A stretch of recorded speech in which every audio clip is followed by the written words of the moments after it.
Boa noite a todos. Estamos iniciando mais uma transmissão com o nosso tópico, Recording in progress.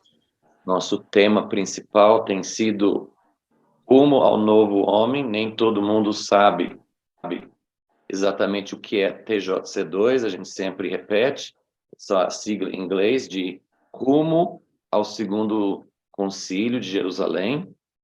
Mas uma coisa muito fácil de nós entendermos, porque está nas Escrituras, é Efésios 2, onde fala que Jesus morreu na cruz para unir em um só corpo, em um só novo homem, judeus e gentios.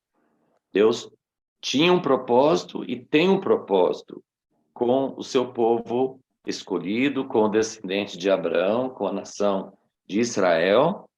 Mas esse propósito é para alcançar todas as nações.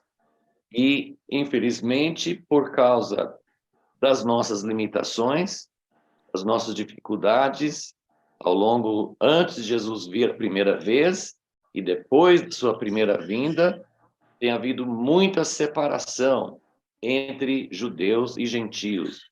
E agora nós temos a igreja, que também tem feito separações e divisões. Então, rumo ao segundo concílio é rumo à unidade, rumo ao propósito de Deus de formar um só povo, uma só noiva, uma só nação, mas com identidades mantidas e com a diversidade que faz parte do plano de Deus.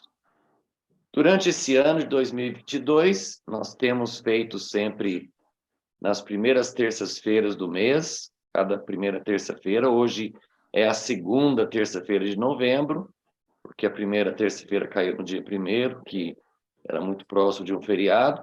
Mas, normalmente, na primeira terça-feira do mês, nós temos convidado um líder, um dirigente, um rabino judeu messiânico, para compartilhar conosco e para fazer parte desse processo de comunhão, de conhecer uns aos outros, de entender o que Deus tem feito, o que Deus quer fazer, e nós temos sido muito enriquecidos ao longo desse ano de 2022. Então, hoje, nós temos um privilégio e uma coisa especial, que é um pouquinho diferente das outras, que temos sempre ouvido testemunho, recebido mais informações sobre uma congregação judaico-messiânica, e, e temos conhecido um pouco das comunidades messiânicas no Brasil, com a intenção não só de ter informação, mas de nos relacionar, de sermos realmente partes do mesmo mover de Deus, parte do mesmo propósito de Deus. Mas hoje nós vamos dar um pequeno mergulho na história. A história também é importante para a gente entender. Nós chamamos aqui na tela, tem o tema, mas nós também chamamos isso dos judeus perseguidos que fizeram parte da história do Brasil. Nós fazemos parte, evidentemente, do mundo, das nações, e as coisas que aconteceram com judeus na história, as interações, as perseguições, as dificuldades na história, também fizeram parte da história do Brasil. E acho que muitos sabem uma parte, muitos têm ouvido, não é uma coisa tão escondida. Muitas pessoas têm recebido informações sobre isso, mas muita coisa também, às vezes as pessoas não sabem. Então, em Belo Horizonte tem um museu, Museu da Inquisição, e nós podemos contar hoje com a presença do rabino Marcelo Guimarães, de Belo Horizonte também. Foi ele, o grupo dele, que iniciaram, né, fizeram essa iniciativa desse museu. Então, ele vai mostrar alguns slides, vai contar a história e depois vai responder algumas perguntas. Então, Rabino Marcelo, muito obrigado por nos doar esse tempo, por tirar esse tempo para compartilhar conosco. O ideal é que as pessoas visitem o Museu da Inquisição pessoalmente. Hoje nós vamos ter uma apresentação virtual, nós vamos conhecer um pouco, mas é muito melhor quando você tiver a oportunidade, se você não teve ainda, de visitar pessoalmente, porque você vai ter muito mais contato e é muito mais impactante você estando pessoalmente do que virtualmente. Mas hoje nós temos essa oportunidade. Então, Rabino Marcelo, muito obrigado por estar conosco e eu passo para você agora para poder fazer essa apresentação e para interagir conosco. Vai ser muito proveitoso para todos nós. Muito obrigado. Erev Tov a todos, boa noite a todos, muito obrigado, pastor Christopher Walker, também a Sueli, nos ajudando aí na mesa. É uma alegria muito grande estar com vocês e apresentar sucintamente um pouquinho do Museu da Inquisição, na verdade, a história da Inquisição. Tudo começou, na verdade, assim, com meus 13 anos de idade, um tio paterno nos passou a mensagem que nós éramos descendentes judeus da Inquisição. Mas não falava Inquisição, não. Falava judeus. Também não falava a palavra cristão novo, nem marrano. Não me lembro dessas palavras, não. Falava que eram judeus portugueses. E aquilo eu guardei comigo e não tive, assim, menor interesse. Mas quando eu era adolescente, a minha mamãe aceitou o Senhor Jesus. A minha família, eles não eram católicos, só criam em Deus. E tinha essa ideia de consanguíneo, essa coisa toda. Minha mãe aceita Jesus numa igreja batista, e aí o judaísmo latente dela floresceu. Ela começou a assinar aquele jornalzinho, Notícias de Israel, começou a passar, mas eu havia sido seminarista. Eu estava no seminário católico e, contra a vontade dos meus pais, eu passei 6 anos morando em convento, e quando a minha mãe teve esse encontro com Jesus, e isso despertou nela um interesse pelo judaísmo, sabendo as nossas raízes. Minha mãe que foi a primeira restauradora. Eu guardei aquilo no meu coração e eu trabalhei 25 anos numa multinacional alemã e fiz Brasil-Alemanha durante quase esse período todo. E aí eu queria saber mais sobre a história dos cristãos novos, dos judeus, da Inquisição, e comecei a fazer de Düsseldorf, onde eu trabalhava, parava na cidade de Lisboa, ia na Torre do Tombo, comecei a pesquisar. E aí fui comprando livros, fui comprando objetos, comprando assim, principalmente livros mais antigos. E quando foi no ano 2000, bom, depois eu aceitei Yeshua há 35 anos atrás, aí sim, aquele judaísmo latente que acontecera com a mamãe passou a acontecer comigo. E aí que eu comecei a estudar para valer. Então, quando foi no ano 2000, eu pensei comigo, deve haver milhares e até milhões de pessoas que têm uma história parecida com a minha.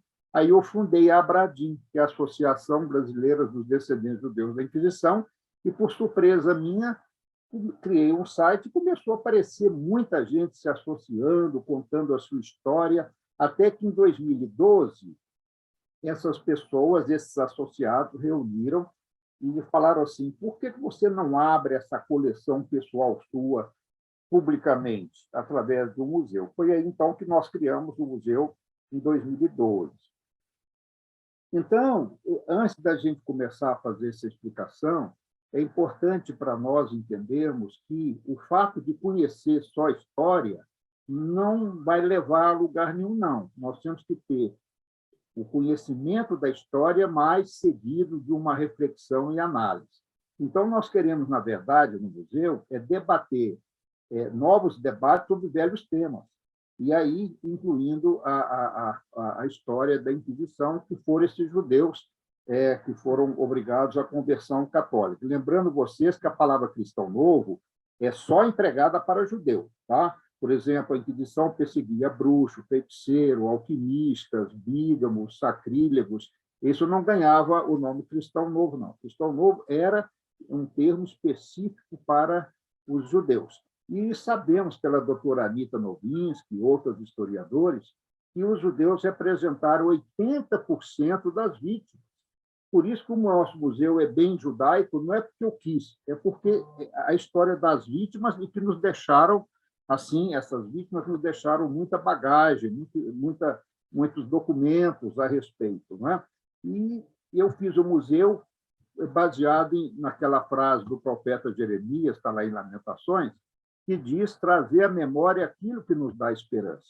E depois que eu me converti há 35 anos atrás, eu comecei a entender isso sob outro prisma. E o povo de Israel, que Deus não havia rejeitado o povo judeu, que essa aliança era irrevogável, esse chamado era irrevogável, como diz Romanos 11.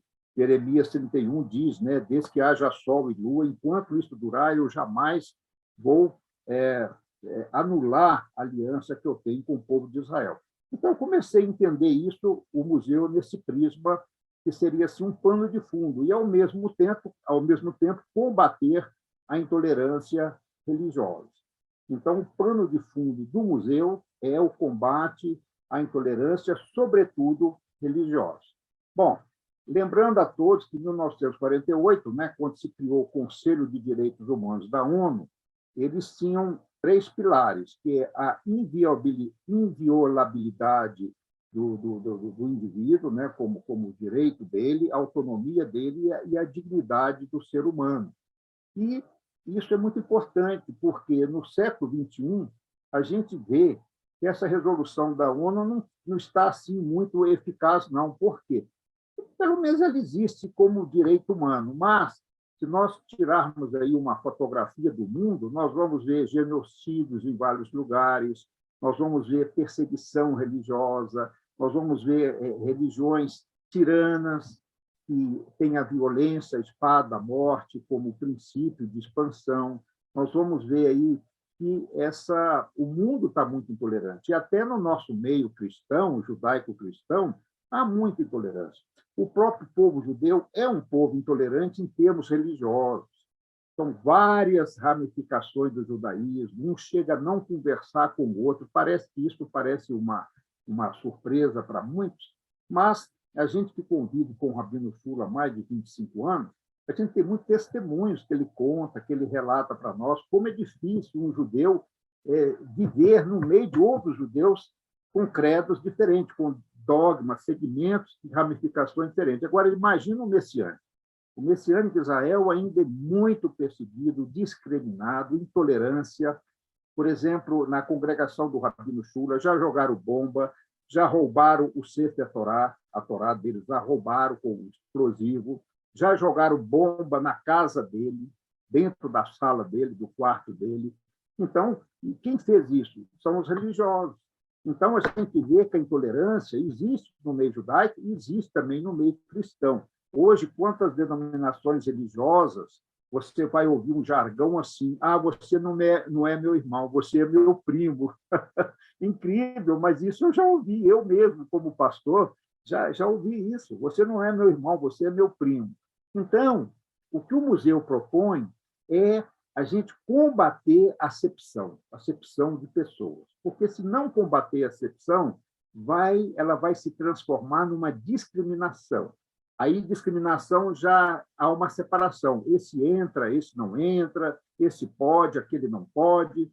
E, se a gente não combater a discriminação, nós vamos cair na intolerância. E a intolerância sempre vem acompanhada de violência. É o que a história da Inquisição mostra, e outras histórias também de outros povos.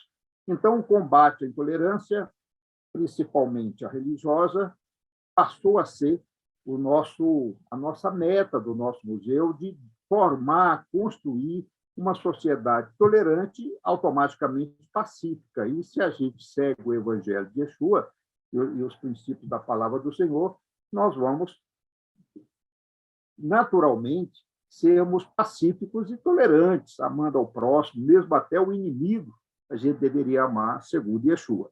Bom, então, lembrando a todos que a intolerância religiosa no Brasil é crime, tá? É a Lei 9.459, de 97.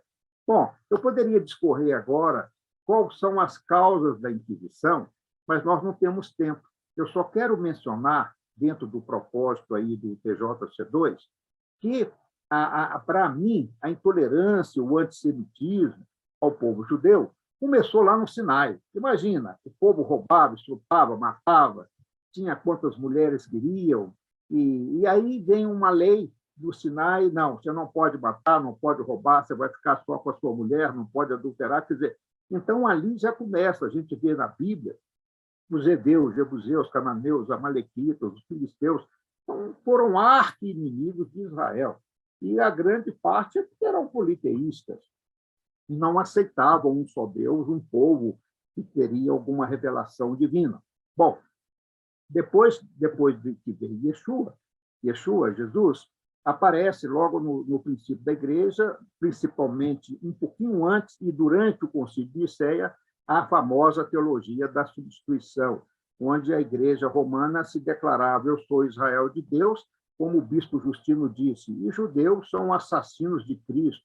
Aí culparam os judeus de deicídio, ou isso quer dizer assassinato de Deus. Aí começam os inúmeros concílios. Nós tivemos aí o concílio de Éfeso, tivemos o concílio de Toledo, tivemos o concílio de Antioquia, e esses concílios, todos eles traziam alguma parte de antissemitismo, né? E isso a gente vê claramente, por exemplo, no Concílio de Nicéia, que se propaga o credo e que não teria mais nada a ver com o povo judeu.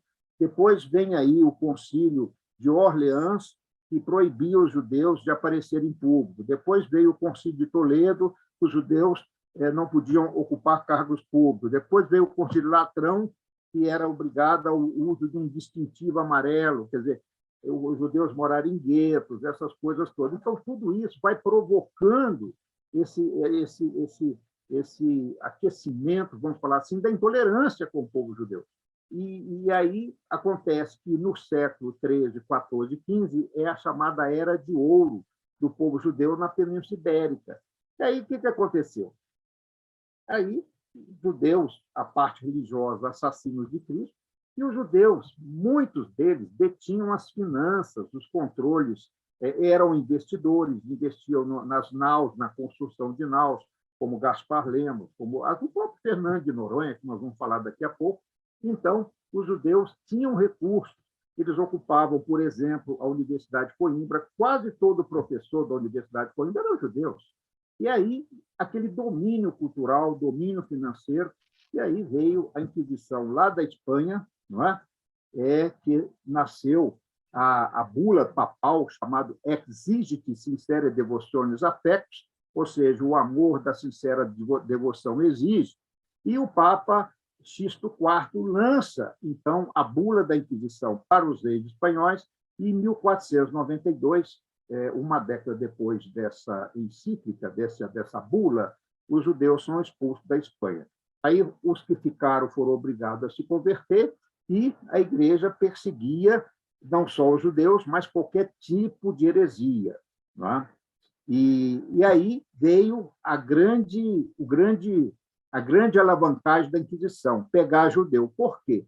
Primeiro, que eles eram a maioria, comparado com bruxos, bígamos, etc. E segundo, que eles eram considerados hereges, que estavam no fogo do inferno, conforme os papas falavam, os próprios pais da igreja vinham demonizando os judeus em tudo, e eles tinham dinheiro. E o que fazia? Confiscava os bens. Então, passou a ser uma causa econômica financeira muito importante, que alimentou a Inquisição por 3 séculos, mais de 3 séculos. Não é? Aí, esse mapa, vocês têm uma ideia, cada pontinho preto era uma comunidade judaica. Chegava a ponto do século XV, os judeus representarem cerca de 20% a 25% da população ibérica. E esses judeus expulsos, sempre eu falo que aquele que tem menos dinheiro anda menos. 100 mil cruzaram a fronteira e entraram em Portugal. Turquia vai 90 mil, Holanda 25 mil, são números aproximados que nós tiramos do livro. Tá? E aí Portugal passa a ser livre. Não havia ainda Inquisição até que o Dom Manuel casa com a filha dos reis católicos, e aí ela exige que a Inquisição passe a valer em Portugal. E aí, Dom Manuel foi muito inteligente. Ele não, inteligente entre aspas, ele não expulsou os judeus como fizeram os reis católicos. O que ele fez? Quando viu aquele povo pagando pedágio, trazendo dinheiro, cultura, etc., fechou as fronteiras e falou: oh, vocês têm 10 meses para sair. Quem pôde sair, saiu. Quem não saiu, ele fechou as fronteiras na Páscoa de 1497 e obrigou todo mundo em massa à conversão forçada ao catolicismo.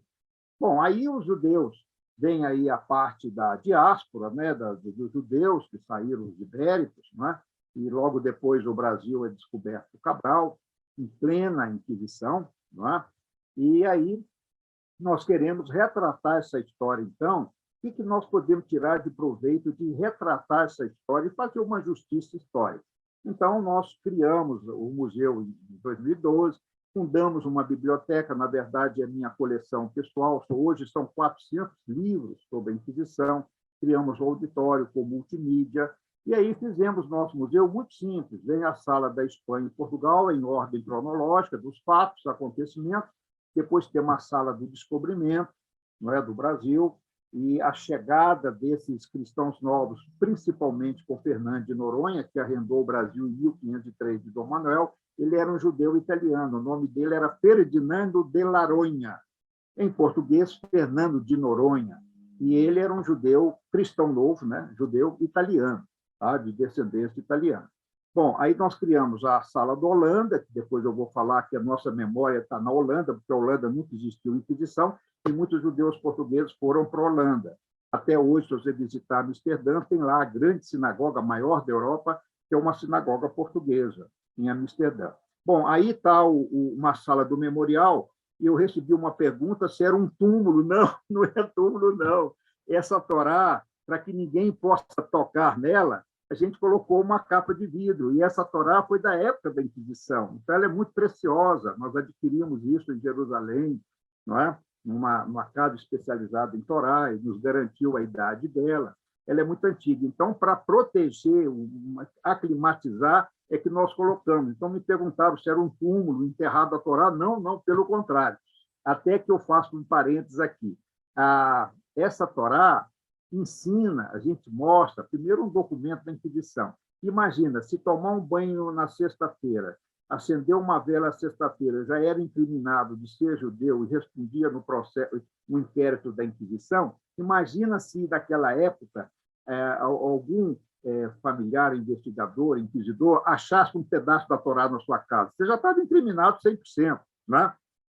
Então, o que eu quero mostrar com a Torá? Um documento histórico, a palavra de Deus, e mostrar que quem mudou não foi a Torá, quem mudou foi a cabeça do homem, porque há 500 anos atrás, qualquer pedaço de uma escritura judaica ia te incriminar e responder um processo e até ir para a fogueira, morrendo. Né? E hoje, se você ligar no canal católico, aí na televisão, você vai ver padres que eu já vi pregando a Torá, pregando Levítico, Deuteronômio, Êxodo, não é? Então, o que aconteceu? Quem mudou? A cabeça do homem, mas a palavra de Deus nunca muda. Por isso que nós temos a Torá, que nós explicamos aos visitantes por que ela está aí. Aí temos a sala de Minas Gerais, que destaca o ciclo do ouro, depois nós temos a sala de objetos antigos, temos também a sala de pesquisas, de sobrenome, nós vamos falar daqui a pouquinho, temos a sala dos equipamentos de tortura, para mostrar também a crueldade da intolerância. E lá fizemos 3 réplicas, viu, gente? São réplicas de madeira antiga de 3 equipamentos que foram usados com brasileiros. Os brasileiros passaram pelo garrote, a maioria dos mineiros brasileiros foram torturados nesse equipamento aqui. Depois nós temos o poto, que é a cama de tortura, e depois temos aqui o polé, que era o estiramento, né? Que a Inquisição, a tortura não tirava sangue. Por quê? Porque, para o catolicismo, como para nós também, o sangue é remidor, o sangue de Cristo. Né? Então, eles não tiravam sangue e torturavam. Por que torturava? Para fazer sofrimento, extrair a confissão. Quando o réu confessava que praticava heresia, por exemplo, de judaísmo, ele era, então, absorvido pelo padre, que acompanhava ali. Então, na cabeça deles, ganharam uma alma para o céu, entendeu? E, segunda coisa, que o réu confessando, ele dava direito ao inquisidor de confiscar os seus bens até a 5ª geração, e terceiro, inocentava a corte caso ele viesse a morrer na tortura. Aí nós temos uma gravura de Bernardo Picard, que foi um gravurista da época da Inquisição, é a Praça do Comércio, à margem do Rio Tejo, em Lisboa, onde milhares, posso falar milhares, passaram pelo fogo da Inquisição. Aí vem o descobrimento do Brasil, nós entramos aí no período que esses judeus vieram com Fernando de Noronha, foram crescendo aqui até que Maurício Nassau domina a região do Nordeste, lá funda a cidade de Maurícia, que hoje é Recife, e lá eles fundam 2 sinagogas. E eles ficaram aqui cerca de 30 anos. E aí os portugueses expulsam os holandeses e, com eles, os holandeses vão aos judeus. Os mais ricos voltaram com o Rabino Aboab da Fonseca, foi o primeiro rabino das Américas, não foi Estados Unidos, foi o Brasil. O primeiro rabino das Américas foi o Rabino Aboab da Fonseca, de origem portuguesa, que morava na Holanda. Uma parte desses judeus, pequena parte, foi para o Caribe, de lá chegaram em Nova Amsterdã, que hoje é Nova York, que a gente pode visitar o cemitério judaico-português, lá em Chinatown, você pode ver nomes desses judeus que estiveram aqui em Recife, eu vou mostrar daqui a pouco. E depois, uma grande parte que não tinha recursos entraram pelo sertão adentro, como Caicó, Seridó, são cidades que ainda detêm um remanescente desse povo ainda judeus. E Minas Gerais foi um destaque por causa do ciclo do ouro, né? Essa é a minha origem. Eu sou a 7ª geração desses judeus portugueses que vieram, no meu caso, Mariana, na minha cidadania portuguesa, que Portugal dá a todo descendente judeu da Inquisição, consta lá nos meus documentos meus parentes lá de Mariana, que chegaram lá no início do século XVIII. Bom, aí nós temos aí a sinagoga de Recife, né? Ela existe lá para visitação. Aqui a ata desses judeus portugueses que assinaram a ata. Não é? Aqui está o Rabino Aboab da Fonseca, e ele foi o primeiro rabino das Américas. Não é? Aqui está, isso é um trabalho que eu fiz. Lá em Amsterdã, eu fui no cemitério judaico português e fotografei a tumba do Rabino Aboab, está vendo? E está escrito em hebraico, com as informações, lá no cemitério de Beit Haim, em Amsterdã. Aqui eu fotografei parte desses que assinaram a ata e fundaram a sinagoga no Brasil, como Samuel Gessurum de Mercado, Davi de Mercado, Benjamin, Ribe Cassiano Teixeira, Isaac Raim Sênio Teixeira, Abigail Nunes Henriques. Esses foram judeus que moraram aqui, não eram cristãos novos, eram judeus, que vieram da Holanda. A Holanda não tinha Inquisição. Isso é muito importante, a gente entender isso, porque os judeus sempre pegam sobrenomes da localidade que eles vivem. Então, por exemplo, quando eu vivi muito tempo na Alemanha, eu perguntava lá um Goldenberg, o senhor é judeu? Ele falava, nunca fui. Ah, mas o senhor é Goldenberg, Goldstein? Eu falei, não, não sou judeu. Porque são nomes comuns na Alemanha. Não é? Assim também como o nome Brandão, Miranda, o nome Nunes, Costa, Franco, são nomes que existem no judaísmo português, como aí Teixeira, que vocês estão vendo aí, Brandão, mas não quer dizer que o sobrenome vai te dar alguma identidade. São nomes que os judeus pegavam da localidade, como na Polônia, você pega Chavinsky, Larinsky, Polanski, são nomes comuns na Polônia, e aqui são nomes também adotados pelos judeus. Bom, a Inquisição chega em Minas Gerais, a doutora Neuza fez aqui um polígono, que eu chamo de polígono judaico, foi a rota do comércio para os cristãos novos. E eles centralizaram justamente no ciclo do ouro. Estão vendo? Aqui está Ouro Preto, Mariana, vai até Diamantina, está vendo? E aqui, mais para o sul, também Itaperava, essas cidades mais ao sul que tinha ouro e pedras preciosas. E os judeus deixaram aqui uma grande influência. E nós estamos fazendo uma pesquisa junto à Universidade de Ouro Preto, que essa casa aqui é chamada de sinagoga, e foi chamada de sinagoga desde a época do historiador Augusto de Lima. Ele escreveu que o bispo de Mariana desconfiava que tinha uma confraria chamada Fiéis de Deus, que praticava judaísmo em Ouro Preto. Aí ele manda fechar essa casa, e nós temos esses documentos. Então, agora nós queremos fazer uma pesquisa, hoje é uma república da Universidade Federal de Ouro Preto, mas nós queremos pesquisar mais porque isso está documentado em livros do próprio historiador Augusto de Lima. Então, uma coisa que me interessa, talvez seria a segunda sinagoga do Brasil, não sei, pode ser. Aí nós temos uma relação no nosso museu de todos os nomes desses que foram processados, condenados, mortos em fogueira, às vezes não foram mortos, foram penalizados, aqui em Ouro Preto, em Mariana, e aqui nós temos os processos dele, tirados da Torre do Tombo. Aqui estão os manuscritos em paleografia, é muito difícil ler, mas nós já digitalizamos isso. Hoje as pessoas podem pesquisar a sua genealogia. Só para informação geral, o nosso museu já ajudou 1.000 associados na obtenção da cidadania portuguesa como descendentes de judeus. E Portugal tem dado a todo aquele... É uma maneira de indenizar, né? Portugal, é claro que uma vida humana não tem preço, mas Portugal, politicamente, para ser politicamente correto, a partir de 2015, falou o seguinte: todo mundo que saiu daqui fugido pela Inquisição, eu vou dar, me prove que são descendentes de judeus, e eu vou dar a cidadania portuguesa. Em 2015, eu entrei com a minha documentação, que já estava pronta há muito tempo, não é? E não tive problema nenhum, né? Tive que provar com documentos e tudo. Bom, e então a gente fica muito feliz, porque a gente crê, vou falar daqui a pouquinho, na restauração dos filhos da casa de Israel, não é? Principalmente como judeu messiânico, crentes em Jesus.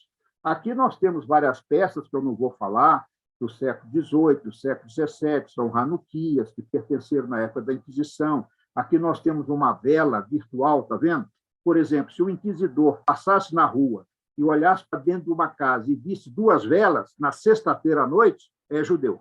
E podia responder um processo da Inquisição. Então, o que os cristãos novos faziam? Eles faziam esse anteparo aqui, ó, e acendiam uma lâmpada só, uma vela só. E a outra estava na parede, aqui, ó, formando uma estrela de Davi. Estão vendo? Era uma maneira de enganar o inquisidor. Isso foi esses documentos muito importantes. Aqui nós temos um texto da Cabala, tá? Um texto dos judeus portugueses. Eles eram um amuleto que colocava atrás das portas. Esse é o original, tá? Dá para ler e traduzir aí. Tá? Aí nós temos outro rolo da Rainha Esther, né? Do livro de Esther, a Megilat Esther, também da época do século XVII. Não é? Temos aqui o compartimento da Megilat Esther, do livro de Esther. Temos aqui um porta-joia, que é o objeto mais antigo do museu, do século XV, escrito em hebraico, Shemar, aqui, ó, dá para ver, aqui, ó, podem ver o Shemar, declarado o Shemar, Deuteronômio 6.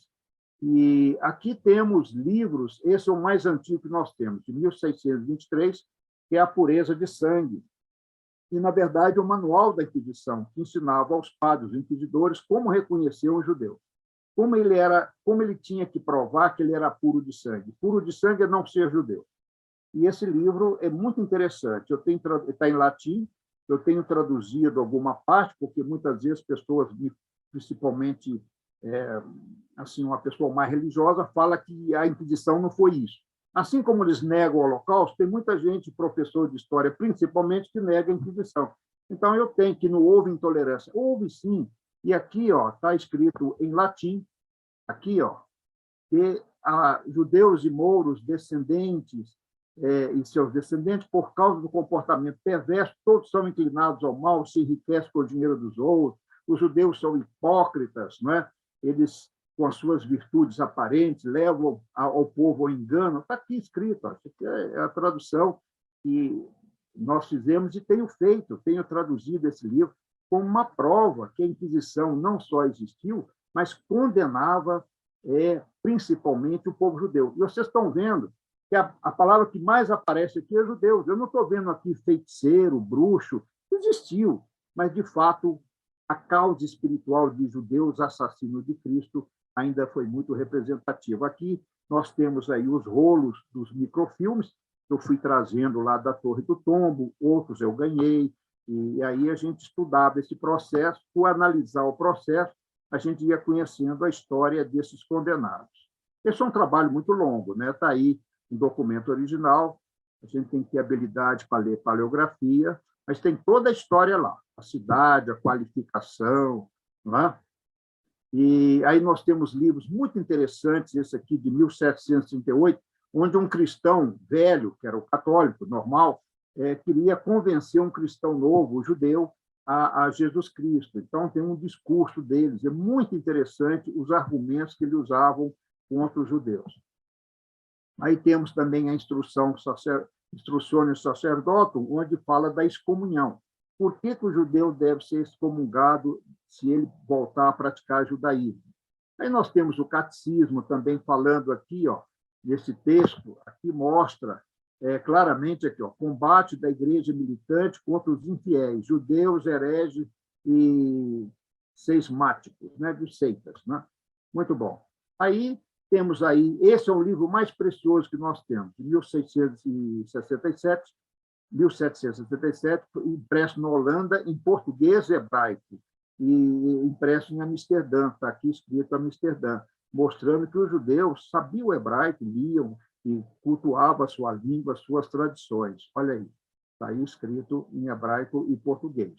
Bom, aí nós temos isso que eu já falei, temos aí a lâmpada, que eu já falei, temos também esse aqui que eu já falei, aí temos a sala de réplica dos equipamentos, objetos de tortura, e agora eu quero já começar encerrando, e eu não vou falar aqui porque é muito longo, mas muitos costumes, principalmente dos mineiros, também paulistas, vieram das tradições judaicas, como, por exemplo, a parte de luto, e guardar o luto de um ano, de cortar o paletó e pôr uma tarja preta, enterrar o sangue, pedir bênção aos pais, abençoar a pessoa quando espirra, com Raim Tovim, em hebraico, boas-vidas. Hoje a gente fala Deus te crie, né, ou saúde, também uma tradição judaica. E aí nós vamos ver que esses cristãos novos trouxeram para o Brasil o plantio da cana-de-açúcar, não é? Tivemos o primeiro engenho de um cristão novo chamado Luiz Vaz de Paiva e seu irmão Manel, em Parnamirim, né, no norte, os bandeirantes como Raposo Tavares, os irmãos Fernandes, e a esposa do Fernão Dias, era também cristã nova. Tivemos aí o primeiro poeta brasileiro, que é cristão novo, o Bento Teixeira. Tivemos o primeiro advogado de renome, teatrólogo, o advogado José da Silva, o judeu, tem até filme sobre ele. Tivemos a grande biblioteca, a primeira do Brasil, de um cristão novo chamado Manuel Pires Figueiredo. Tivemos o Pascal Guimarães, que foi a primeira mineração em Ouro Preto. Esse é meio parente meu. No comércio, tivemos a rota do Rio de Janeiro, né, para escoar o ouro, pedras preciosas. Tivemos uma influência na etnia brasileira, o aspecto da religiosidade. Tudo isso foi o legado do povo judeu. E aqui eu retrato os cristãos novos mais importantes que passaram pelo Brasil. Ferdinand de Noronha, a Branca Dias, no Nordeste, o Bento Teixeira, Antônio da Silva, o judeu, o próprio Rabino Aboab da Fonseca, que tinha descendência portuguesa, Isaac de Castro, Diogo Correia do Vale, que era um médico, foi queimado, ele e o filho dele, Miguel, na fogueira de Lisboa, por culpa de judaísmo. Tivemos aí o Manuel Nunes Viana, que foi o primeiro governador de Minas Gerais, era cristão novo, Miguel Teles da Costa, que foi pioneiro no comércio internacional, e o Diogo Lopes Ulloa, que destacou nas finanças do Brasil. Bom, encerrando, então, criamos a Abradim. A Abradim tem hoje cerca de 5.000 cadastrados. Criamos um centro de memória e cultura sefardita. Sefardita é o nome que é dado aos judeus ibéricos. A palavra sefarad, em hebraico, quer dizer Espanha. Então, se você diz em Israel, Ani Sefarad, eles vão entender, eu sou espanhol. Não é? Mas hoje não só espanhol. Sefarad ficou na Península Ibérica. Criamos o museu. A Lei 30A, nós já auxiliamos 1.000 associados nos resgates de sua origem, e nós estamos agora criando um circuito judaico em Ouro Preto, uma casa da Inquisição em Mariana, onde eu estarei sábado que vem dando uma palestra para a cidade, para os professores, autoridades, resgatando a nossa história. E, para ser bem sincero, não tem nada em livros, ainda não. Agora estão começando a ensinar isso nas escolas. Bom, o que nós queremos? Bom, nós queremos que o descendente prove, porque hoje está no meio desse ano, principalmente, eu sou judeu, prova? Não prova, ele acha que é. Então, na verdade, eu respeito quem acha que é, eu não posso falar que não é. eu não sou eu não sou nenhuma autoridade para falar quem é e quem não é judeu, mas precisamos de provas. Na verdade, hoje, infelizmente, o meio judaico-messiânico, 90% não são judeus. Não é? Então, aí vem aquela palavra de judaizar, e a gente tem que a carapuça seguir, porque muitos querem, igual eu prego na minha congregação, você não é judeu, você não é judeu. Se você deve ter alguma prova. E achar que é um problema seu, mas não, eu não sou obrigado a aceitar o seu achismo. Então, o que a gente pede? Você pode não ser não judeu e servir a Deus numa casa judaica, seguindo um rito judaico, seguindo as festas, fazendo as boas tradições que Paulo fala, guardemos, pois, as boas tradições judaicas dos nossos pais. Então, ele tem uma liberdade, assim como ele pode ser crente, servir numa igreja batista, presbiteriana, pentecostal, ele pode servir a Deus também numa casa judaica, mas ele não vira judeu. Isso é o que nós deixamos claro aqui na nossa congregação. A gente está vendo que Israel, a Universidade de Netânia, Bar Ilan, Negev, Jerusalém, estão estudando esse assunto a fundo. E o que nós queremos? Nós queremos que Israel aceite essas provas portuguesas, que nós somos reconhecidos pela comunidade israelita de Lisboa, possa aceitar, serem válidas a Israel, para que possamos fazer aliar, porque hoje, para um cristão novo fazer aliar, mudar para Israel, emigrar para Israel, ele precisa fazer conversão. E a primeira coisa da conversão é negar Jesus. Isso nós não vamos fazer. Então, se Deus espalhou, penso eu, o povo judeu ao redor do mundo, ele que os ajunte. Eu não vou entrar em Israel via mentira, via certificado rabínicos. Em São Paulo, você cobra aí $5.000, te dá um documento, você é judeu, e o cara vai para Israel. Eu não vou fazer isso nunca, e nem vou negar minha fé em Yeshua. Então, eu quero ir para Israel, mas sem falsa modéstia. Vocês vão achar graça de mim? Pode achar, mas eu quero ser recebido com o tapete vermelho. Ué. Se o Todo-Poderoso nos espalhou, ele que nos ajude. E aí vai vir mudanças políticas. Hoje, Israel é muito difícil de fazer imigração para Israel, porque a mãe tem que ser judia. De onde eles tiraram isso? Isso é uma tradição judaica, que nem na Bíblia está, que a Bíblia é toda patriarcal. Israel cria uma matriz matriarcal. Isso não é bíblico. Então, tem que mudar muita lei. Tem que mudar muita lei. Por exemplo, o nosso amigo, o rabino Dan Juster, em Israel, ele não é judeu, ele é israeli. Sabiam disso? Ele não é judeu, porque o pai dele, a mãe dele não é judia. O pai é judeu, a mãe não. Então, Israel não considera como judeu. Gente, isso é um absurdo. São leis dos homens. Então, nós queremos, aí você, TJC2, nós que participamos dessa visão, queremos orar para que Israel mude a sua legislação conforme a Bíblia. Nós não queremos nada do homem, queremos a Bíblia. Se Israel seguir a Bíblia, nós seremos aceitos. Não é? Bom, então está aí. E eu quero encerrar citando o versículo de Ezequiel 36, que diz assim: e os espalharei entre as nações, aonde for espalhado pelas terras, conforme os seus caminhos, conforme os seus feitos, eu os julguei, eu os tomarei dentre as nações, e vos congregarei de todos os países, e habitareis na terra que eu dei a vossos pais. E vós sereis o povo, e eu vos serei por Senhor, e deles farei uma nação na terra, nos montes de Israel, um rei será rei de todos eles. Aí eu me lembro de Yeshua, o rei dos reis.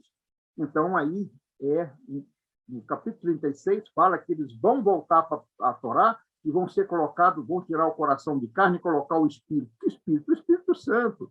O Espírito Santo só pode vir em nós, morar em nós, através de Yeshua. Então, significa que o profeta Ezequiel falou claramente da salvação dos judeus e do retorno deles à terra de seus pais. E o museu, nós levamos essa visão através das artes, através de palestras, concertos musicais, a peças de teatros que nós representamos a Inquisição, e assim a gente vai fazendo a nossa obra. E eu encerro deixando uma frase minha para vocês. Eu acho que isso está em vários corações de pessoas que estão nos ouvindo agora, nos assistindo, eu digo o seguinte: o poder de sentir sefardita, veja bem, a minha fé foi roubada, a minha identidade foi roubada, eu restaurei por causa de uma lei, tá? Porque foi um povo que foi roubado, foi massacrado pela intolerância religiosa. Nossos ancestrais morreram em fogueira. Aqueles que fugiram, por isso nós estamos aqui. Eu sou um sobrevivente dessa história. Então, eu sinto o prazer de voltar ao meu povo, é um privilégio muito grande, não é fanatismo, não é utopia, nem nada, não. Pode haver aí muita gente fazendo um trabalho meio perturbado, meio confuso, mas nós não. Eu digo que o poder de sentir sefardita português, após séculos, é algo milagroso, é algo que transcende palavras, pois é um reencontro com a memória dos meus ancestrais e da sua antiga história. É uma alegria, uma sensação de resgatar a liberdade de crença, na esperança de ser aceito por uma sociedade tolerante e acolhedora, afastado da acepção, da discriminação e da humilhação vivida no tempo da cruel Inquisição. Então, ser sefardita hoje, restaurar as raízes, é se reencontrar com a identidade de um povo milenar que deu ao mundo o maior legado de todos os tempos, a Bíblia Sagrada. Ser sefardita é ter a oportunidade de reiterar sua fé no único Deus de Israel, na convicção que de seu reino vindouro alcançará as nações da terra e haverá um tempo de paz, de prosperidade, na presença do real Messias, Salvador e Redentor da humanidade, na minha opinião, segundo o meu prisma, minha fé, Yeshua HaMashiach.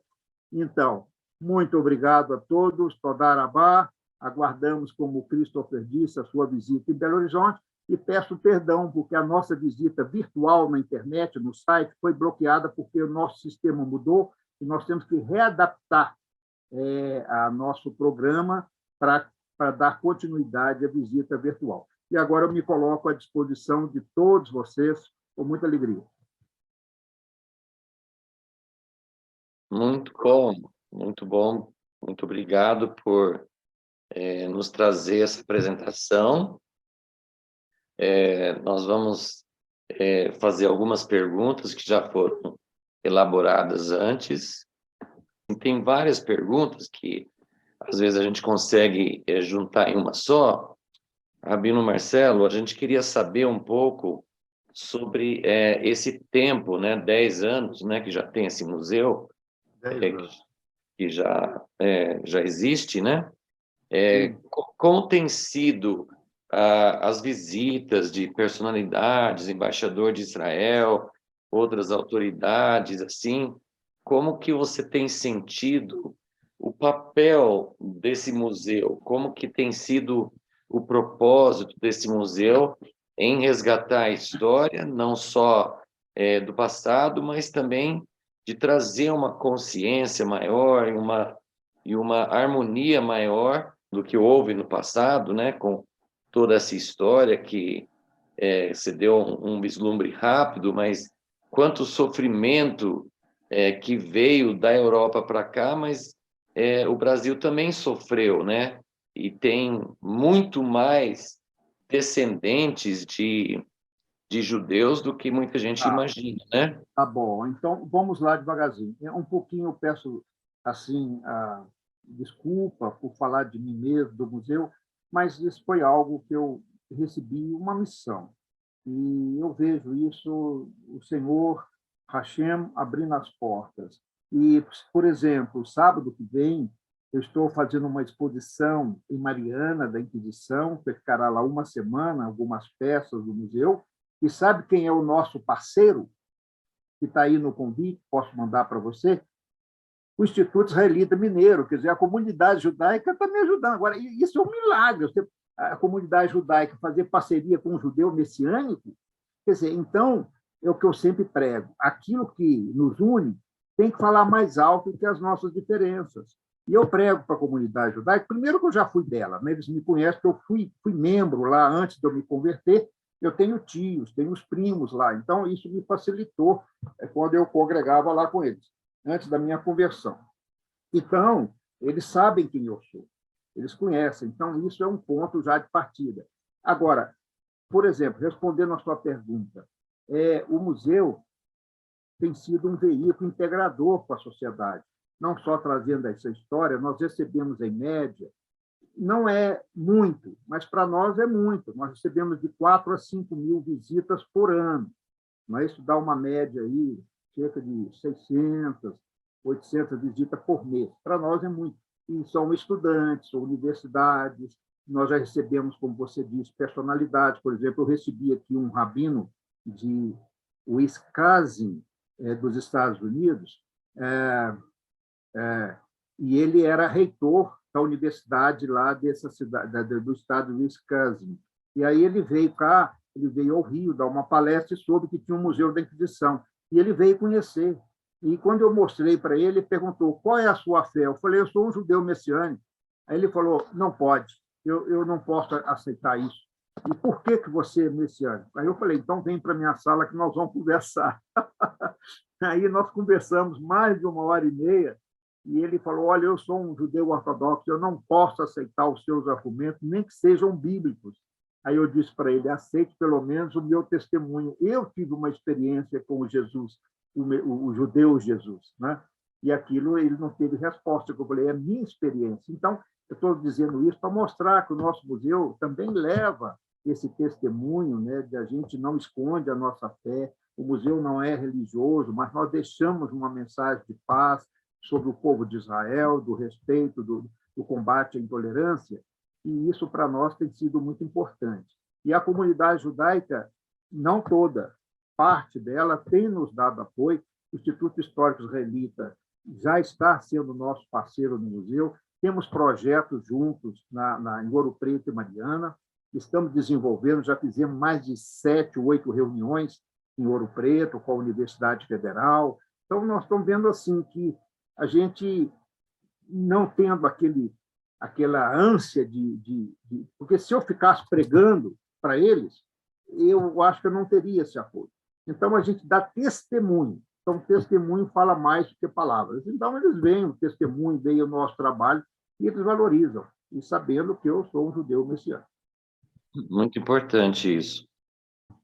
Falar um pouco sobre o trabalho da doutora Anita Nowinski, talvez já citou, né? A doutora Anita e a doutora Neuza ainda é minha amiga, eu vou encontrar com ela sábado, ela vai palestrar em Mariana, e a doutora Anita, eu a conheci, e eu tinha já minhas pesquisas e a procurei, e numa vinda dela a Belo Horizonte, eu jantei com ela e conversei com ela, e aí a doutora Anita me deu todo apoio.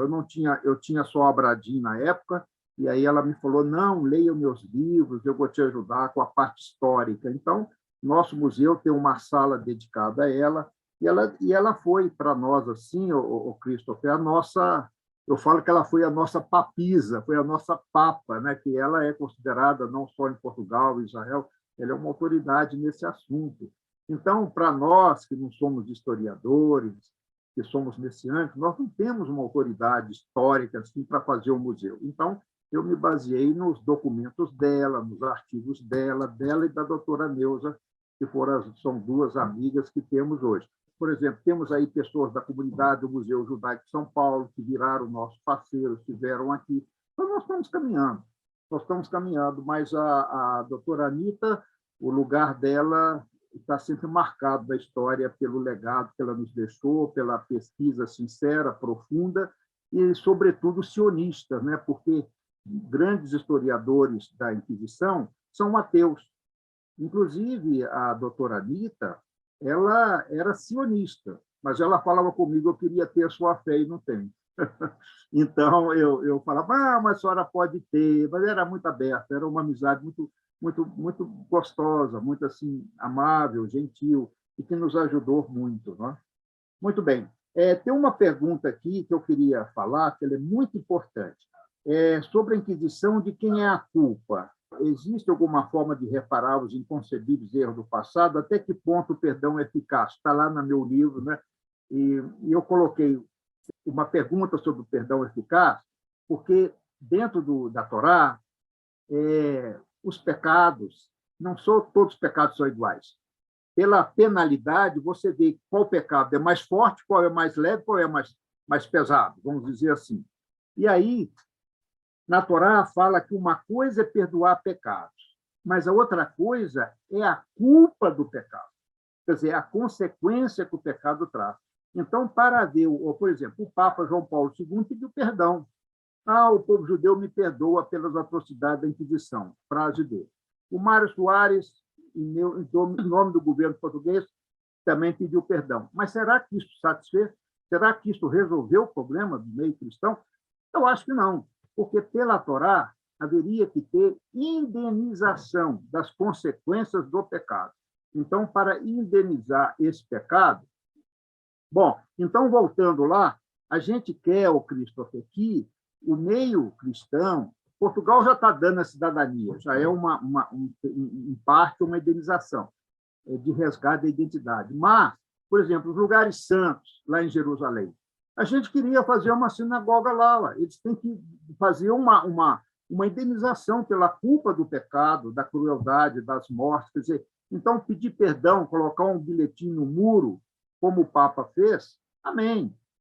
Todo pedido de perdão é bem recebido, mas, na minha opinião, teria que haver algo mais, como, por exemplo, uma indenização, não de dinheiro, mas indenização, por exemplo, cedendo um lugar santo lá em Jerusalém para que fizesse o memorial da Inquisição, fizesse algo assim. Não é? E, então, isso é importante, a gente falar que o perdão precisa, a culpa do pecado precisa de indenização, isso de acordo com a Torá. Uma outra palavra que nós podemos usar é restituição, né? Indenização. A restituição, restituir envolve um conceito de plenitude, de algo completo. A gente não precisa, não tem preço de medir qual seria a restituição, mas pelo menos que se fizesse algo restituindo alguma coisa, não é? Já seria muito importante. Eu acho que restituir principalmente a nossa memória, a nossa identidade que foi roubada. Então, eles teriam, na minha opinião, pessoal, de construir alguma coisa assim, de nos ceder espaços para que a gente possa reconstruir a nossa memória e aprender com a história que isso nunca mais se repita. Meu desejo, a minha oração, que deve ser a nossa oração também. E uma pergunta que eu achei muito oportuna aqui é sobre Obadias 1:20, né, que os judeus de Sefarad voltarão para o Negueb. Você vai ter dois públicos, de rabinos messiânicos e não messiânicos, que acreditam nessa profecia, tá? E a terra de Sefarad, a Espanha, voltarão para o Negueb. Eu, pessoalmente, acho que pode ser e pode não ser. Por quê? Porque, se você prestar atenção na distribuição das tribos, a tribo de Simeão ficou com o Negueb. Então, quando a Bíblia fala, o profeta fala em Obadias, que os que estão separados voltarão para o sul, para o Negueb, ali eram dos simeonitas. E hoje a gente vê que os judeus, mesmo da Península Ibérica, havia, provavelmente, da tribo de Judá, a maioria, não é? Porque as outras tribos foram perdidas. Então, o que sobrou da diáspora foi aí a tribo de Judá e Benjamim. As outras já haviam sido perdidas. Então, eu acredito, Christopher, que pode ser, mas também pode não ser, porque precisa incluir os judeus chamados judeus, né, de toda a casa de Israel. Ok? Mas fica aí. Pode crer que sim, pode crer também que não. Eu ainda fico esperando uma confirmação melhor. Voltando à questão de perdão e reconciliação, que é realmente nosso grande propósito, nosso grande tema, né? Como o TJC2, entender como nós podemos fazer parte, porque é algo da história, é algo coletivo, é algo que muitas vezes nós podemos até sentir que nós não fazemos parte disso. Então, existem muitas dificuldades para entender, mas a pergunta seria assim, como que nós, como a igreja, assim, entendendo um pouco mais sobre a história, entendendo sobre isso que aconteceu no Brasil e como que isso afetou a história do Brasil, como nós poderíamos fazer parte, qual seria, dentro desse propósito do Museu da Inquisição, como nós poderíamos fazer parte ou contribuir para que houvesse uma restituição, uma cura, uma restauração de tudo isso. Eu acho, Cristo, aquilo que o padre Peter Hocken fez, podia fazê-lo ou se fazer em larga escala. Ele pediu perdão como igreja católica, mas eu nunca vi até hoje, meus 35 anos de convertido, eu não vi até hoje o movimento evangélico cristão pedir perdão aos judeus. Eu acho que seria uma boa iniciativa para o TJC2. Eu tentei fazer isso, mas não consegui. Mas eu vejo que advogar em causa própria é muito difícil. Mas eu vejo que você tem condição de fazer isso, de fazer um seminário de arrependimento, mas em nome, convidando autoridades evangélicas, convidando os principais líderes, e fazer esse pedido de perdão. Eu creio que já é um primeiro passo. A igreja evangélica também pedir perdão aos judeus, porque ela é adepta ainda, em grande parte, da teologia da substituição, e eu que o diga, não é? Quanto antissemitismo eu já encontrei na minha vida dentro de igrejas evangélicas. Então, não são todas que têm esse entendimento. E você vê a sua luta, eu sei a sua luta, porque eu estive nessa direção, a dificuldade da igreja entender Israel, o propósito divino. É muito difícil. Eu acho que a grande colaboração que podia se fazer hoje era realmente fazer um manifesto, vou chamar de manifesto, de um pedido de perdão aos judeus aqui. É claro que farão em Jerusalém, nós esperamos, isso é muito importante. Mas o Brasil, pelo menos para essa causa da Inquisição, não é a Europa que tem a ver com isso, nem é o Brasil. Acho que a liderança cristã do Brasil poderia ter algo de iniciativa nesse sentido de pedir perdão, entendeu? Eu acho que seria o primeiro passo. Agora, o segundo é trabalhar em prol da causa, divulgando, fazendo seminário, palestras, escrevendo livros, não é? E orando para que esses restaurados, esses alcançados, desses cristãos novos, passem a professar a fé em Yeshua. Não é? Porque a minha tristeza é que desses 1000 associados que nós ajudamos, parte deles não tem a fé, não descobriram Yeshua. Então, hoje eu oro, né, e gostaria de apoio seu nesse sentido, esses cristãos novos que estão documentados, restaurando as suas raízes, a sua identidade judaica, possam reconhecer Yeshua como seu Salvador e Senhor, porque aí seria o judeu completo, o judeu de Romanos 11, reenxertado na própria oliveira. Eu acho que nós temos muito campo pela frente nesse sentido. Não sei se eu fui claro. E mais uma pergunta dentro desse contexto, porque o propósito de Deus é que haja realmente uma cura e que nem fique tentando ir para frente sem reconhecer os erros e sem entender o que aconteceu na história e tentar incluir, mas também não fazer dos erros da história um ponto de divisão entre nós.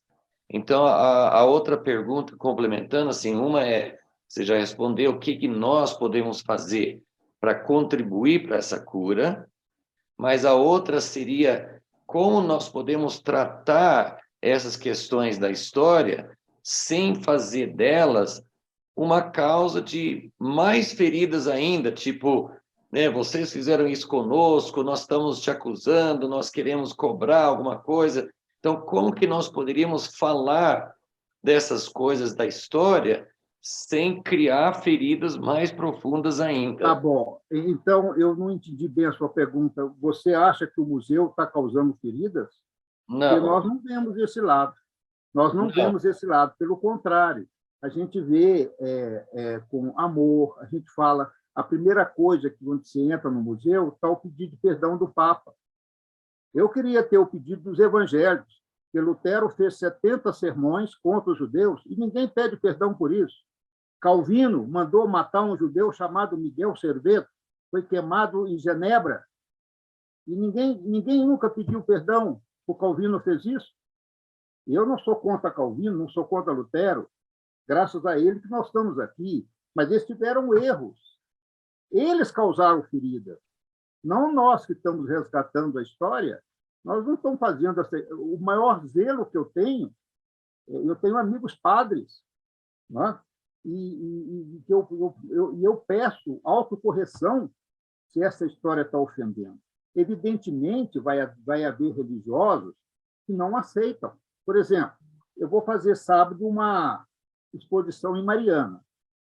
Primeira coisa que eu fiz, o que você acha que eu deveria fazer para não causar ferida? Fui no arcebispo de Mariana, marquei audiência com ele é arcebispo da arquidiocese, entreguei meu livro em mãos e falei, eu quero a permissão do senhor para fazer esse evento aqui. E eu vou falar da Igreja Católica, vou falar dos seus erros, mas eu quero que o senhor me entenda isso de uma maneira histórica, de perdão, de reconciliação, de combater a intolerância. Sabe o que o arcebispo fez para mim? Me estendeu a mão. Entendeu, o Christopher? Então, eu não estou assim, preocupado em fazer feridas, porque não se aplica a nós esse caso. Eu não posso nem te responder, porque eu não estou vivendo essas feridas. Pelo contrário, eu estou curando as feridas. E eu te dei o exemplo do arcebispo. Eu acho que ele fala bem alto no seu coração. Fala, não? Sim, não estou falando que está causando, eu só estou falando assim, que nós estamos juntos com você num propósito de curar essas feridas, a gente quer trabalhar juntos numa abordagem que... Eu não sei te responder, porque eu não estou vivendo, eu não estou vendo a gente causando feridas. Evidentemente, não vamos agradar a todos, não é? Não vamos agradar a todos, porque eu tenho aquela turma de historiador que fala que a Inquisição não existiu. E quando eles vêm ao museu, eu falo, se eu acho que eu inventei isso tudo, que eu desenhei isso tudo, que eu digitalizei esses processos, quer dizer, a gente sofre, e a gente sofre duas vezes. Primeiro, por uma história que ninguém deseja ouvir, porque o Museu da Inquisição é uma coisa que não atrai público. Se eu fosse Museu dos Brinquedos ou Museu da Metalurgia, eles dão de 100 a 0 em mim, o Museu dos Brinquedos. As crianças estão lá todo dia no Museu dos Brinquedos. Mas o nome Inquisição, ninguém quer. Eu tenho um colega do Instituto Histórico, renomado historiador, e fala assim, eu falo com ele, o senhor não visitou o meu museu ainda? Ele fala comigo, eu não quero ver sofrimento. Quer dizer, então você vê o grau de ignorância que a gente luta, né? De combater. É muito difícil, eu estou falando de um doutor em história, doutorado, não é um leigo. Então, ele é lá do Instituto Histórico, do qual eu pertenço, eu ocupo lá, faço parte lá do Instituto Histórico, e eu luto com meus amigos, são acadêmicos, são estudiosos, muitas vezes não entendem. Então, eu sei a sua pergunta, eu entendi sim, como tratar sem causar ferida. Eu acho que é um desafio que eu vou ter que aprender. Mas eu estou muito zeloso, sempre atento que essa história não venha, por exemplo, a ser interpretada como ódio, como vingança, não é? Eu acho que é isso que você queria ouvir. Então, eu tenho assim, eu não tenho uma forma para te falar, eu só tenho muito zelo, assim, muito zelo para combater isso aí. Mas eu, pelo meu testemunho, que nós temos dado no meio evangélico, tem caminhado muito bem, melhor que eu esperava. Com Posso certeza. falar? Sim, claro. Não, só brevemente, porque eu concordo que no meio evangélico luterano, Lutero foi terrível, Calvino também, então não é uma história puramente católica, e nós temos tentado na Alemanha a Irmandade, e nós tivemos um culto de arrependimento, pedindo perdão ao povo judeu, pelo menos confessando nossa culpa, em Curitiba, em frente da primeira sinagoga das Américas, em Recife, e também em Jerusalém. Então, eu só queria dizer com isso que estamos conscientes, como protestantes, como evangélicos, que tem razão, todas as igrejas têm sua parcela de culpa e nós devemos fazer mais ainda. Eu sei o que fizemos foi só uma gota no oceano de culpa, mas estamos juntos, na mesma página. E nós queremos ser, cada um fazer sua parte para confessar essa culpa diante do povo judeu. Então, estamos juntos. Muito importante, né? Acho que tem havido várias iniciativas, tem muita coisa que pode ser feita ainda e nós estamos todos orando e buscando de Deus esse espírito, né? Que o Rabino Marcelo mostrou, né? Esse é o nosso desejo, que haja um reconhecimento da história, mas que haja também uma cura para que possamos realmente caminhar em direção àquilo que é o desejo de Deus, né? Mas foi muito bom esse debate, a opinião da irmã Ádula, claro que eu reconheço, não, eu sei do ministério como da Basileia Schilink, né, o trabalho maravilhoso que eles têm feito, elas têm feito, né, e isso é muito importante. Mas eu acho que, no geral, como eu falei, usei uma palavra talvez um pouco exagerada, um manifesto. Esse manifesto teria que se fazer. E eu acho que o TJC2 tem autoridade para fazer esse manifesto a nível Brasil. Faremos em Jerusalém, isso já está caminhando para isso, e muito bem. Mas, no Brasil, como eu te falei, é muito difícil advogar em causa própria. Eu tentei fazer isso, mas aí, muitas vezes, a gente não é compreendido, o judaísmo messiânico ainda muitas vezes, é cheio de dúvidas no meio cristão, embora nós temos aí 1000 horas de gravação, temos aí milhares de seguidores, que a gente tem trabalhado para isso, mas é um desafio muito grande. Mas eu creio que, com o agir do Espírito Santo de Deus, isso está acelerando muito. E eu estou vendo que o Eterno tem levantado líderes, como você, como a irmã Ádula e outros, que têm dado total apoio a essa causa. Eu acho que isso é o mais importante, além das obras, claro, juntamente com as nossas orações.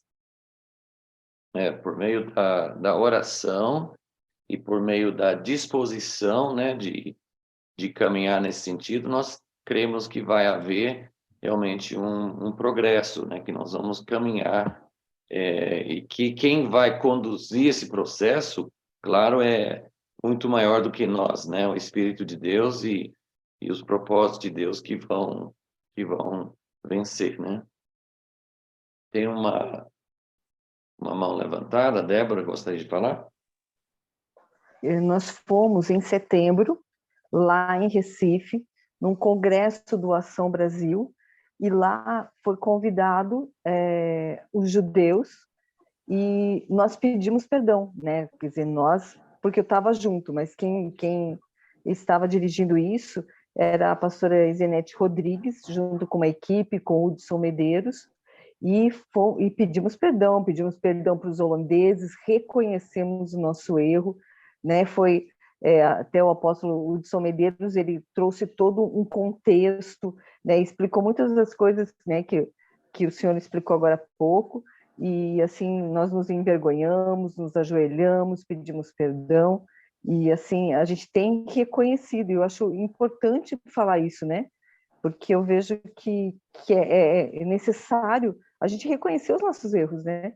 E de repente, até agora que a gente está tomando, pelo menos para mim, né, a primeira vez que eu ouvi falar sobre isso, referente à Inquisição, por que não a gente se unir e reconhecer também isso, né? Então, não sei, só queria comentar que a gente fez isso em setembro no Ação Brasil. Bom. Muito bom, não sabia disso, mas é ótimo ouvir esses testemunhos eu creio que esses testemunhos vão se multiplicar, mas eu ainda sinto no meu coração, eu não sei como fazer um manifesto, por exemplo, talvez até envolver uma maneira mais pública, não sei,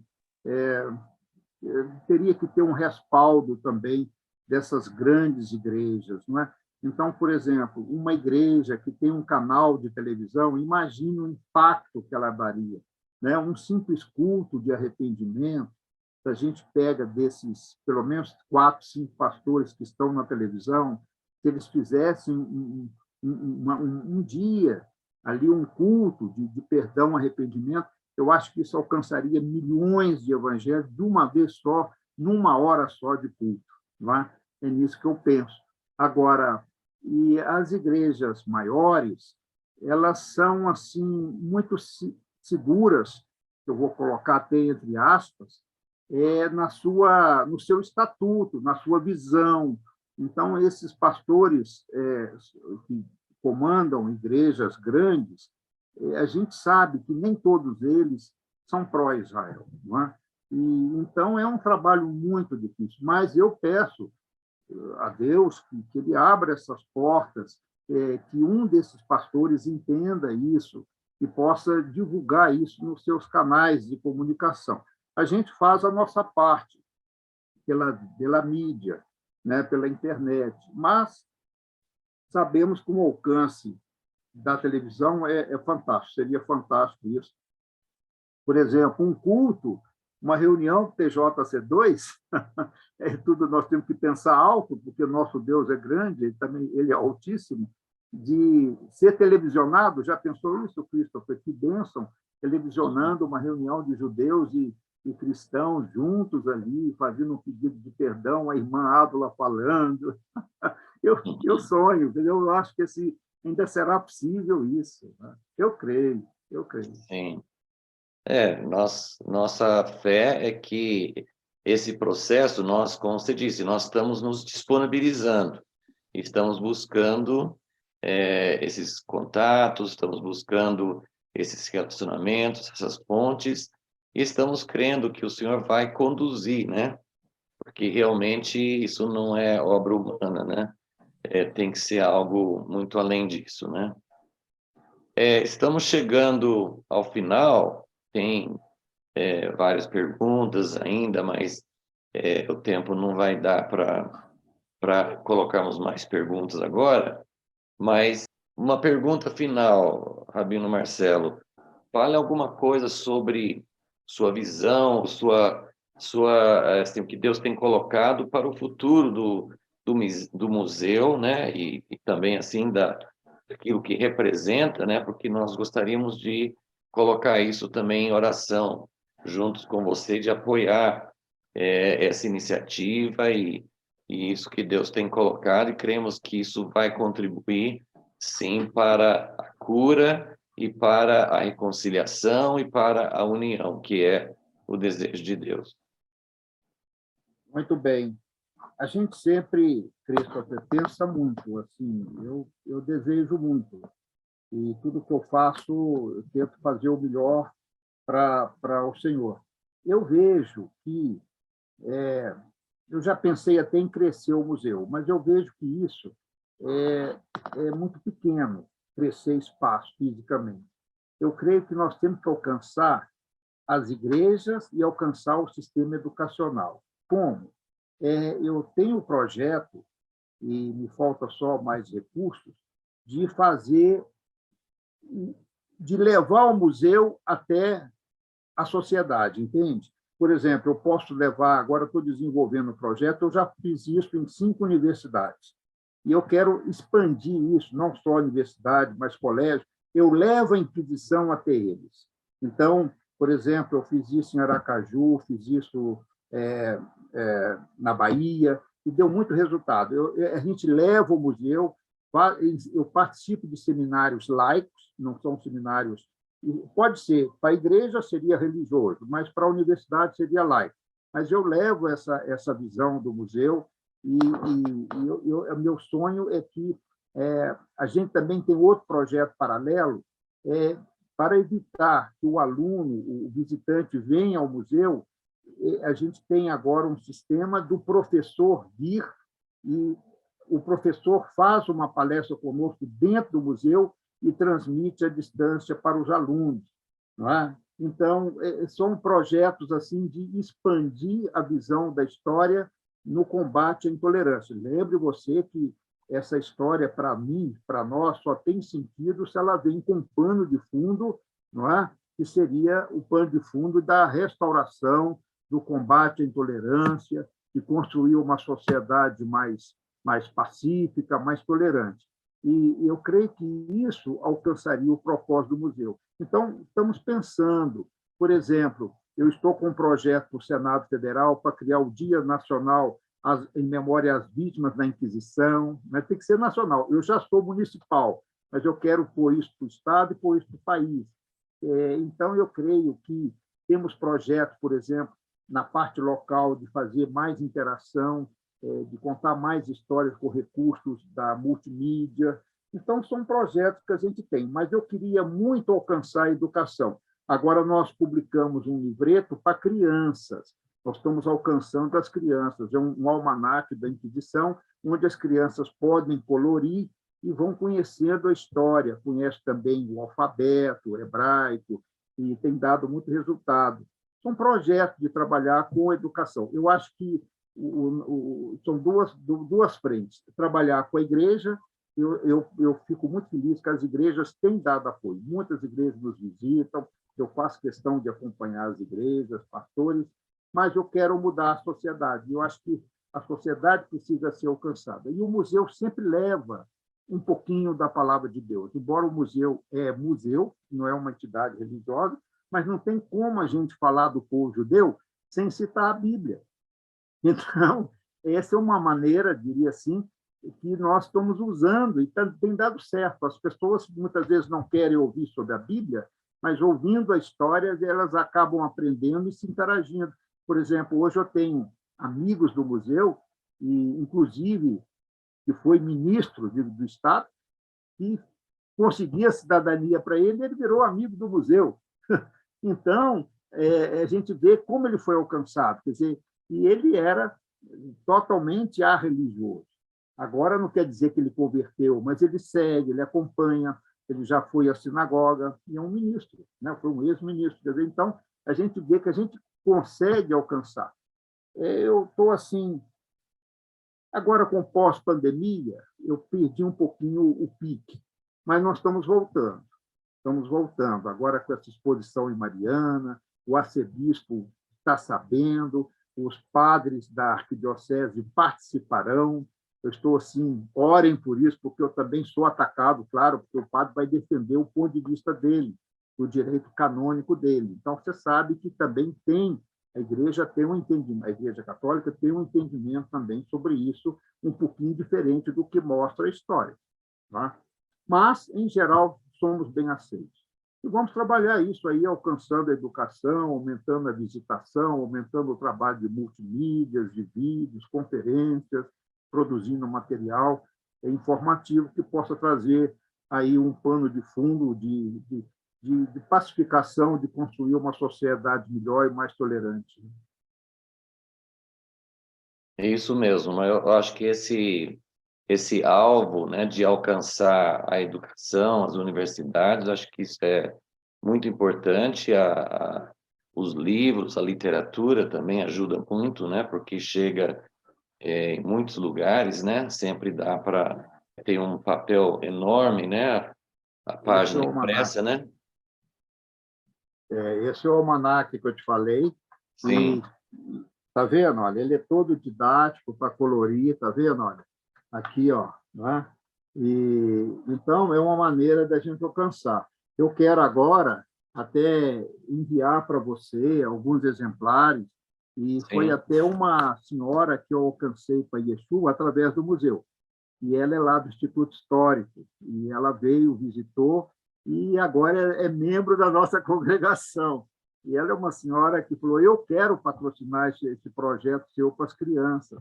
E aí ela bancou tudo para mim. E tanto assim que eu ponho o nome dela, eu só apareço aqui na introdução, mas ela fez o trabalho, né, sob a nossa orientação, e muito didático, né? E a gente quer que essas crianças, por exemplo, nas escolas dominicais, poderiam estudar também. Né? Esse é um projeto que você pode nos ajudar, a irmã Ádula também, divulgar o almanaque da Inquisição para a história infantil, para que as crianças possam aprender desde o berço que elas precisam amar o próximo, respeitar as diferenças religiosas, respeitar, né, o irmão, mesmo que tenha fé diferente dele. Então, acho que o amor é que vai alcançar e transformar a nossa sociedade e a nossa igreja. Exatamente. E lembrando, né, para quem não sabe, o Rabino Marcelo foi o pioneiro do TJC2 no Brasil, foi ele que trouxe, né, ele que começou. Eu queria pedir à irmã Ádula, que é outra pioneira, né, que estava acompanhando tudo desde o início, que ela fizesse uma oração juntos aqui agora para abençoar esse projeto, Amém. abençoar aquilo que Deus está fazendo, que continue fazendo, abençoando esse ministério e esse propósito do Rabino Marcelo em todos os aspectos do ministério, mas estamos falando especificamente sobre o museu e o propósito que Deus tem para educar, para mostrar, para que, como a famosa frase, né, conhecendo a história, a gente não repita os mesmos erros, né? Exatamente. Sim. E eu agradeço a você, Christopher, agradeço a irmã Ádula, agradeço a todos vocês que estão participando dessa live e estamos aqui à disposição e orem por nós. Muito obrigado e Deus abençoe a todos. Amém.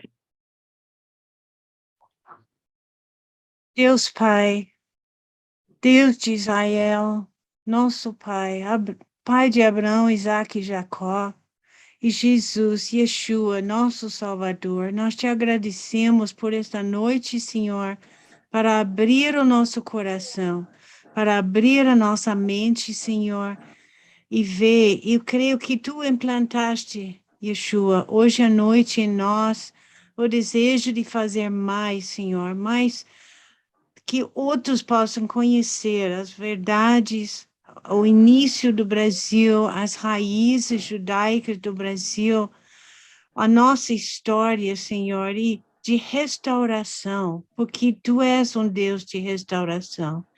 Então, pedimos, Pai, que Tu abençoes Amém. o Rabino Marcelo, o Rabino Amém, Mateus, Senhor. e Abençoe. toda a equipe que trabalha no Museu da História e da Inquisição, Amém. Senhor, que, Amém, Senhor. embora que é doloroso para todos nós te reconhecer que nós temos abusado, nós temos pecado na maneira como Tenha tratamos misericórdia. o nosso próximo, Amém. Senhor. Nós, Amém. conhecendo a Bíblia, conhecendo a Ti, Senhor, e Teu amor para cada pessoa, Senhor, Pai, tenha nós temos misericórdia. abusado, nós temos Amém, pecado, Senhor. Senhor. Restaura-nos, Senhor, e coloque em cada uma de nós, Senhor, Amém. esse fogo de poder mudar esta história, Amém. para que a história nunca repita essa perseguição, Senhor, e amar o nosso próximo como Tu amaste, Senhor, cada uma de Amém. nós.